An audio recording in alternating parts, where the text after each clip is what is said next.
Olá pessoal de Contabilidade Geral, aqui a gente vai iniciar o segundo bimestre. Então vamos falar sobre a apuração do resultado e o regime da contabilidade. Então nós vamos, como se apura o resultado, o conceito de receita e de despesa, regime de competência, regime de caixa, o balanço patrimonial e como que ele se comunica com a demonstração do resultado. Apuração do resultado. A cada exercício social, normalmente um ano, no mínimo um ano, a empresa deve apurar o resultado das suas atividades, dos seus negócios. Para saber se ela obteve lucro ou prejuízo, a contabilidade confronta as receitas com vendas ou serviços com as despesas que ela obteve no período. Se a receita foi maior que a despesa, a empresa obteve lucro. Se a receita foi menor que a despesa, registrou um prejuízo. Então aqui nós temos uma demonstração do resultado do exercício da empresa, da companhia Sucesso. Teve uma receita de 90 e despesas de 48. Teve um lucro então de 42 mil. Maravilha, o sócio ficou feliz.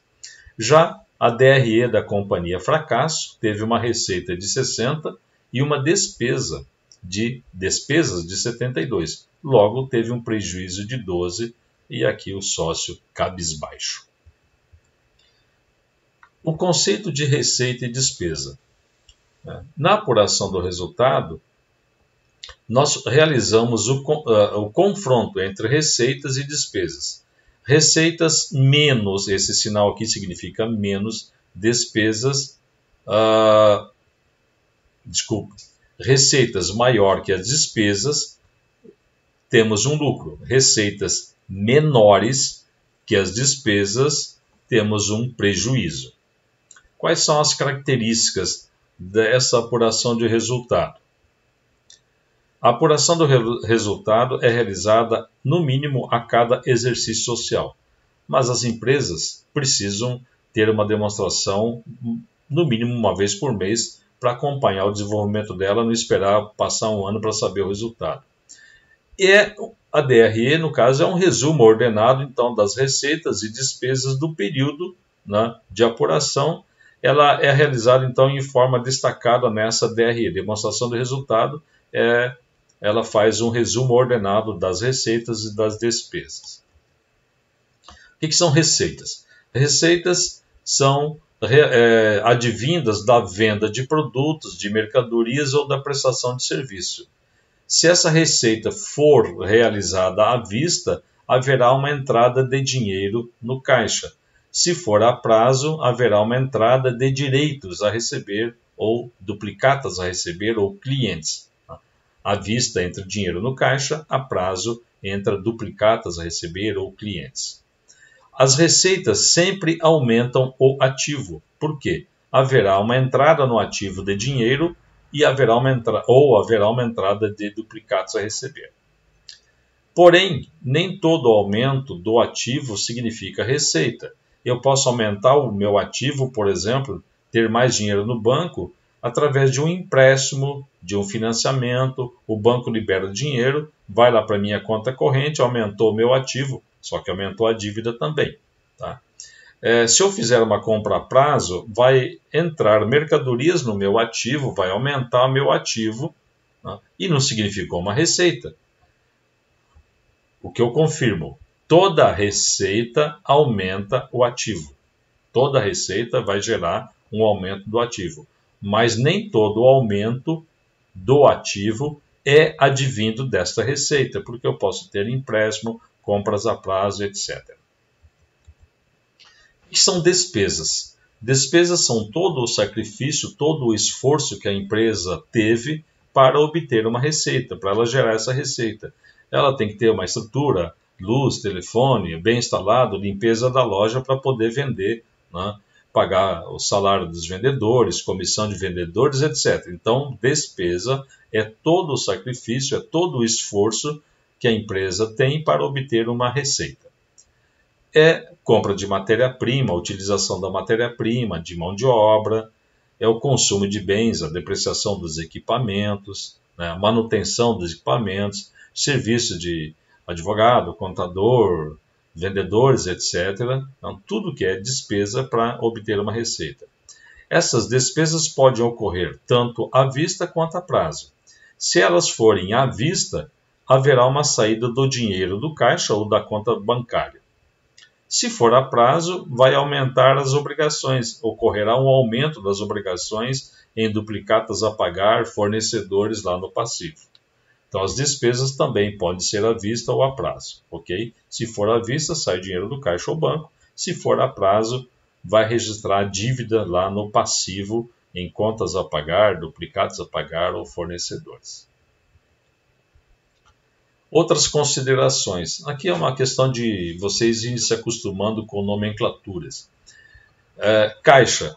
A entrada de dinheiro no caixa é também falado, houve um encaixe, né? Uma entrada, né, de um ingresso do dinheiro no caixa.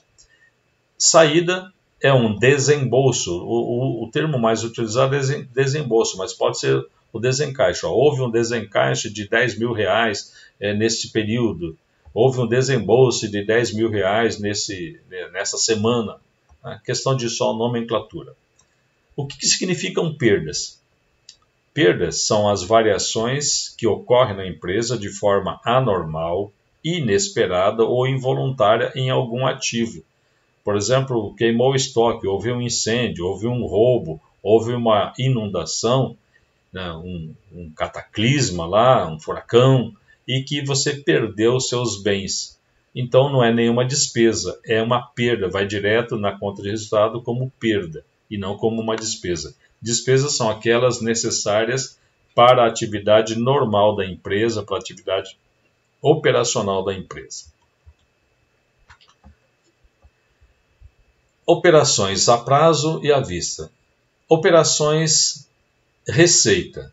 Se ela for a prazo, vai aumentar o valor das contas de duplicatas a receber lá no ativo. E se for à vista, haverá um encaixe, uma entrada, vai aumentar o saldo de caixa no ativo. A despesa é o contrário. Se a despesa for contratada a prazo, vai aumentar as contas a pagar no passivo. E se foi paga à vista, haverá um desembolso, um desencaixe, uma saída, uma redução do caixa no ativo.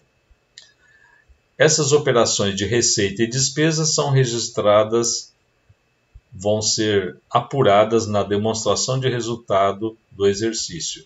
Já a movimentação no ativo ou no passivo estarão representadas no balanço patrimonial. Regime de apuração. No Brasil e na maioria dos países nós temos dois regimes, o regime de competência e o regime de caixa. O regime de competência é um regime universalmente adotado. É o critério aceito e recomendado pelo imposto de renda. E ele preconiza o quê? Que as receitas sejam contabilizadas no período em que forem geradas, não importa se foi à vista ou a prazo. Por exemplo, as casas B, Bahia, vendem lá em 10 parcelas, vendeu 10 mil reais em 10 parcelas de 1.000. Vendeu no dia 10 de março. A receita, a contabilidade vai registrar essa receita de 10 mil reais no dia 10 de março, mesmo que não tenha entrado nenhum dinheiro, vai entrar só em 10 de abril, maio, junho, julho, etc. Não importa quando vai receber, importa que foi emitida a nota fiscal, foi vendido o produto, obteve-se a receita naquele período, abril. Então, é a receita de abril. As despesas são contabilizadas no período em que forem consumidas, independentemente do pagamento ter sido ou não realizado. Eu tenho uma despesa com aluguel, eu tenho um contrato de aluguel, pago aluguel todo dia 5 do mês seguinte. Então, no dia 30 de abril, eu vou lançar lá 2 mil reais de despesa com aluguel. Mas eu não paguei, vou pagar só dia 5 de maio.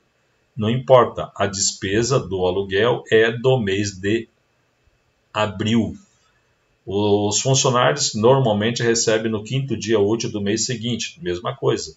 No final do mês, eu vou lançar como despesa, no caso abril, todos os encargos, salários e encargos no dia 30 de abril, mesmo que eu vá pagar o salário no dia 6 de maio, o INSS no dia 20, o Fundo de Garantia no dia 7 do mês de maio. Mas a despesa é de competência do mês de abril. Por isso que se chama regime de competência. Na demonstração de resultado, né, o lucro apurado, observa-se as incorrências do período, ou as ocorrências do período. Toda a despesa gerada no período, abril, por exemplo, mesmo que ainda não tenham sido pagas, será subtraída do total da receita também gerada no mesmo período, abril, mesmo que ainda não tenha sido recebida. Então, a DRE observa as receitas geradas no período menos as despesas geradas no período.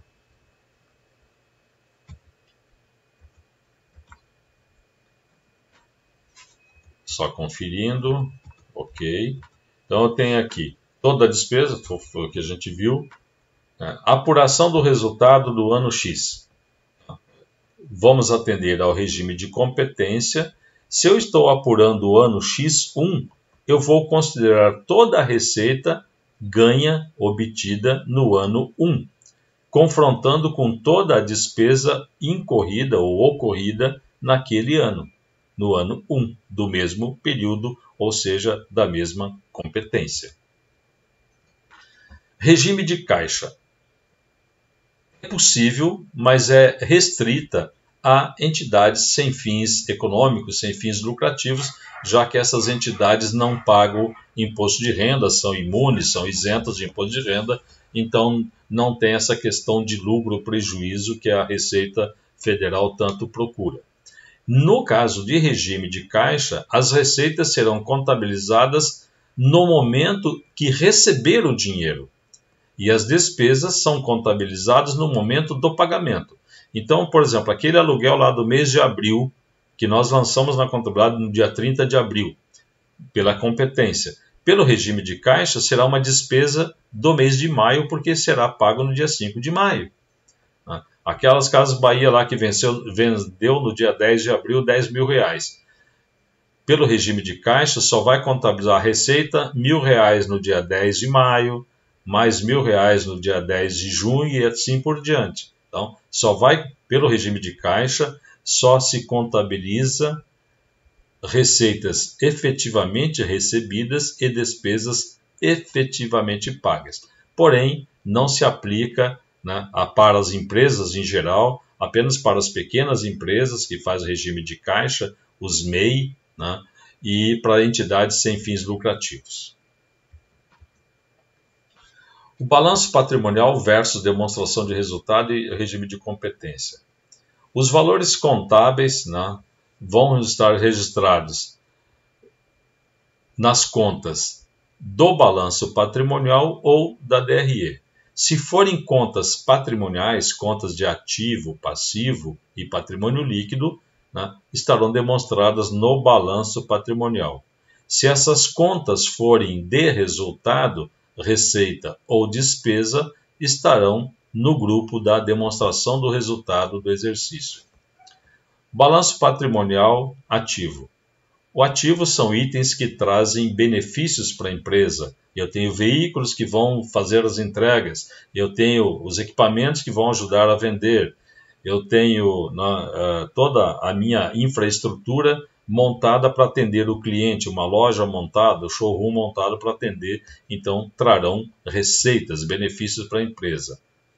Quando esses gastos transformam-se em despesas, para produzir essa receita, eu tenho lá gasto com material de escritório, eu tenho seguros, né, seguros a apropriar. Então, eu vou ter aqui no ativo estoque de material de escritório, ou vou ter contratação de seguros, ou seguros a apropriar, que a gente fala mais tarde sobre isso. Balanço, demonstração e competência. São lançados no ativo, né, os bens que trarão benefícios no futuro, e à medida que eles forem sendo consumidos, serão baixados do ativo e contabilizados como despesa. O restante não consumido ficaria no ativo circulante como despesa do exercício seguinte. Digamos assim, que eu tenho um grande estoque, não é o caso, material de expediente normalmente a gente lança no mês em que comprou, né, independente do seu consumo, mas por praticidade, por ser irrelevante. Mas digamos que uma empresa consuma muito material de expediente. Então, para a economia, você compra um volume muito grande que dá para 3, 4, 5 meses. Não seria justo lançar esse material de expediente como despesa num mês só. Então, coloca lá no ativo estoque de material de expediente e à medida que vai consumindo, vai dando baixa lá. Digamos que tem 10 mil de material lá de expediente. No mês seguinte consumiu 2.500. Vai lá, dá baixa de 2.500, lança como despesa 2.500 de material de expediente e acredita lá o estoque, dando baixa daquele estoque. Então, vai à medida que vai consumindo. O saldo que não foi consumido ainda vai ficar lá no ativo, né? Se passar de um ano para o outro, como despesa do exercício seguinte ou despesa do mês seguinte. Dependendo do volume, a empresa considera como um gasto imediato, não vai ficar controlando estoque de coisas pequenas, de material de caneta, lápis, borracha, essas coisas, né? Então não vale a pena. Por isso que lançam de imediato, não respeitam muito o regime de competência em função da irrelevância do valor. É insignificante o valor e nem o fisco vai ficar questionando isso e nem a empresa perdendo tempo com controle de estoque de itens insignificantes. Tá? Então, mesmo que tecnicamente seja recomendado o regime de competência, porque aquele material será consumido em 4, 5, 6 meses e não seria justo, né, sacrificar o mês em que comprou, mas pela irrelevância, 300, 400 reais, pela irrelevância do valor, do montante, lança-se de imediato como despesa, não indo para o ativo, e sendo controlado no estoque.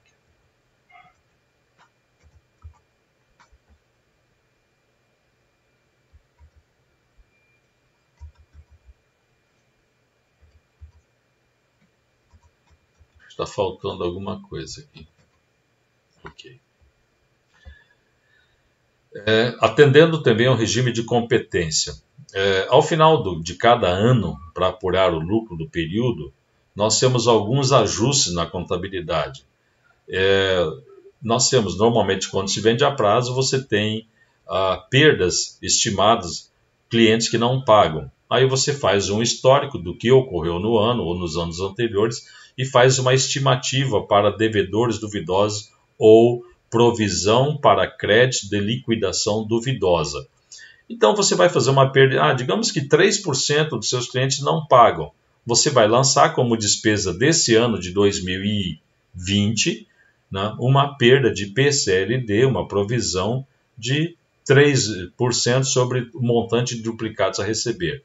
É uma despesa que a Receita Federal admite como despesa para você reduzir o lucro e pagar menos imposto. Depreciação também, você não desembolsa, você não paga isso. A gente chama de um item não monetário. Não ocorre o desembolso, mas a contabilidade lança uma taxa de depreciação.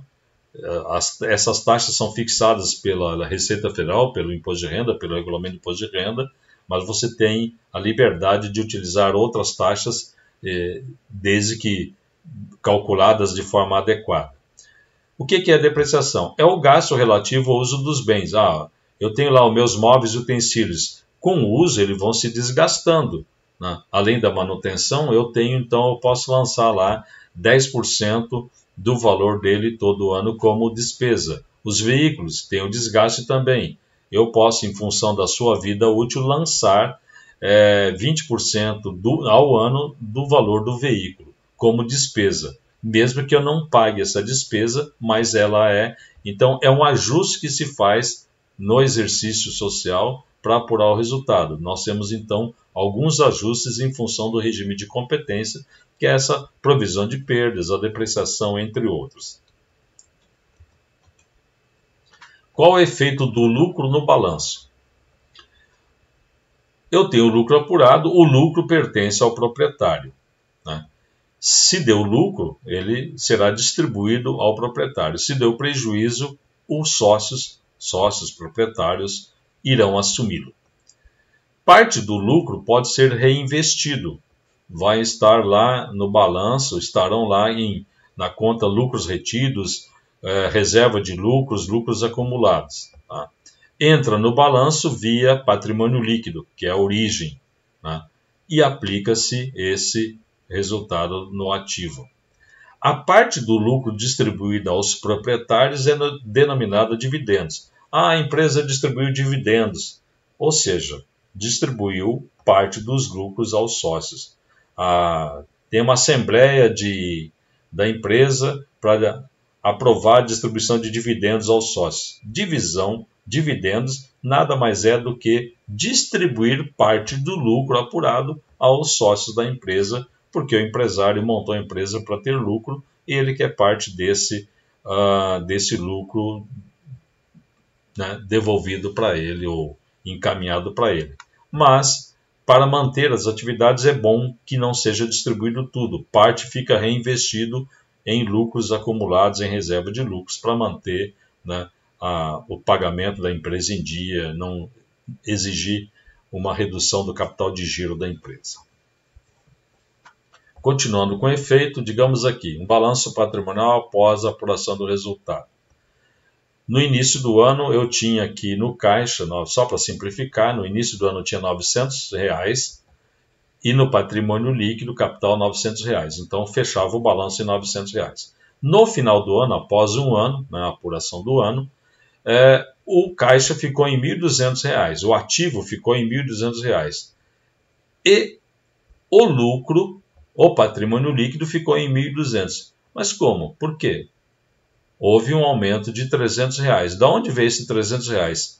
Veio da apuração do resultado. A empresa teve R$800 de venda, receitas, e teve 500 de despesa, teve um lucro de 300. Esse lucro apurado na DRE, ele caminha, vai lá para o patrimônio líquido em forma de lucros acumulados, ou lucro de exercício, lucros retidos, reserva de lucros, né, ou resultado do exercício, pode ser prejuízo também. Tá?